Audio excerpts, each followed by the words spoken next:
படத்த அப்படியே ஸ்டார்ட் பண்ணா, ஒரு பொண்ணு நடந்து வரா. அவ பேரு தான் மெலக். கதையோட ஹீரோயின்னு கூட சொல்லலாம். அவ அப்படியே நடந்து வரும்போது ஒரே மழை பெய்யுது. அங்க ஒரு வீட காட்டுறாங்க. அந்த வீட்டுக்குள்ள அவ மெல்லமா நடந்து போயிட்டுருக்கா. அந்த வீட்டுக்குள்ள போனா ஒரே சூனியக்காரங்க மந்திரம் பண்றது இதுவா இருக்கு. அதுல ஒரு பெரிய சூனியக்காரங்க வந்து ஒரு துணிக்குள்ள இருக்காங்க. அவங்க ஒரே ரத்தமா இருக்காங்க. எழுந்திருச்சு பார்த்தா, அந்த பொண்ணு வந்து ஒரு மாரி நோய்வாய்ப்பட்ட மாரி காட்டுறாங்க. படுத்த படுக்கையா இருக்க மாரியும் காட்டுறாங்க. உடனே அவங்க அம்மா வந்து அவள செக் பண்ணி பார்க்குறாங்க. என்னம்மா என்ன ஆச்சுன்னு. அவளுக்கு உருவம் கூட சரியா தெரியாத நிலைமையில தான் அவ படுத்திருக்கா.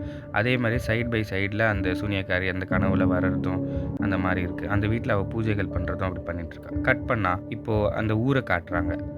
தென் அவளோட ஃப்ரெண்ட காட்டுறாங்க. இந்த ஃப்ரெண்ட் யாருன்னா, அவ பேரு தான் புர்ஜி. அவ வந்து ஒரு பணக்கார பொண்ணு.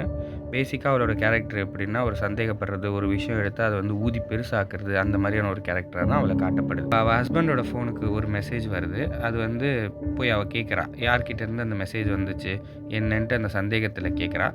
அவன் சொல்றான், "இது ரொம்ப பெருசா எடுத்துக்காத. இது என் ஃப்ரெண்டு தான்" அப்படின்னு சொல்லிட்டு அந்த மெசேஜ காட்டுறான். அதுக்கப்புறம் தான் அவன் முகத்தில ஒரு சிரிப்பே வருது. அடுத்து